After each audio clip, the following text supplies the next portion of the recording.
Something existed before the universe. Chapter 25 of the Dao De Jing.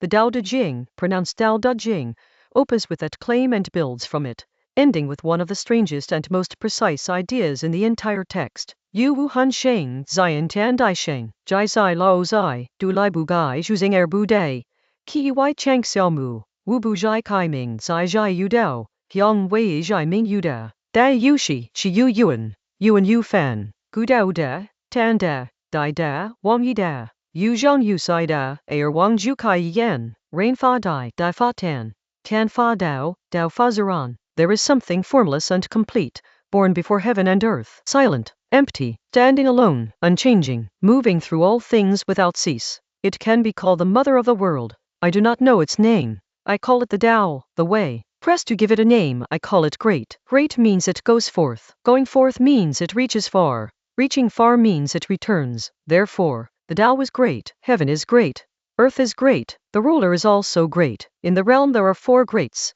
and the ruler is one of them. Humans model themselves on earth. Earth models itself on heaven. Heaven models itself on the Tao. The Tao models itself on what is so of itself. The text opens with a claim that predates cosmology. Something was already there, already complete, before the world had a shape. Not a god who made the universe. That's a different kind of story. Something that simply was. Silent. Empty. These aren't absences. They're descriptions of what doesn't need to announce itself to be real. A foundation doesn't make noise. The text says this thing stands alone, unchanging. It doesn't age or improve with history. It was the same before stars existed. And yet it moves, cycling through all things without cease. The Tao isn't static.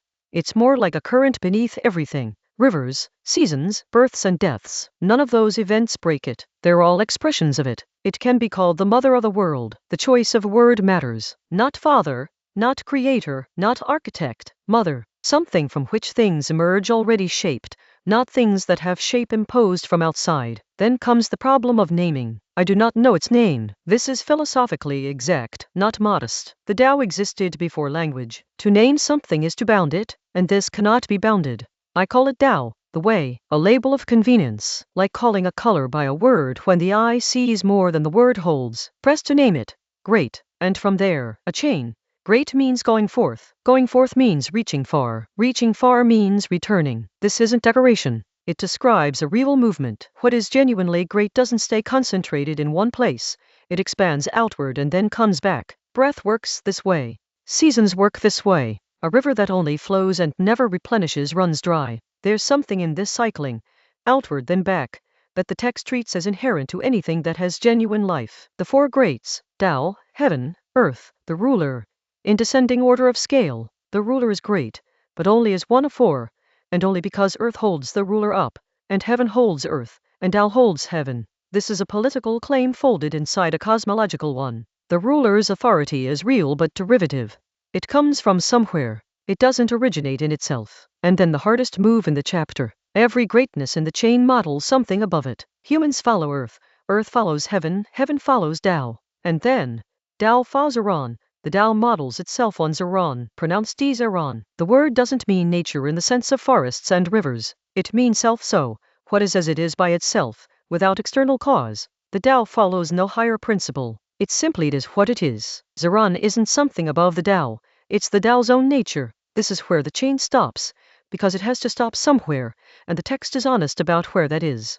What do you take from this? One reading. It deflates authority without eliminating it. The ruler is genuinely great. The chapter doesn't deny that, but only as part of a chain that passes through the earth, the sky, and ends in something nameless. No human office is the final word on anything. Another reading is more inward. When you trace anything back far enough, a habit, a belief, a way you respond to difficulty, the explanations eventually run out. At some point you arrive at, this is what I am. Ziran. The text doesn't say that means stop there, or that it justifies everything. It says that under any explanation, there's a floor, something that holds without being held. The cycling image, great, forth, far, returning, may be the most durable thing in this chapter. Things that extend indefinitely without returning lose contact with their source. A conversation that only speaks and never listens closes. The chapter treats return not as failure or retreat, but as the other half of any genuine motion. The chapter ends not with the Tao following something greater, but with it being exactly what it is. That's the floor beneath every greatness named here. Not a command, not a principle, just something that holds. The next chapter is 26.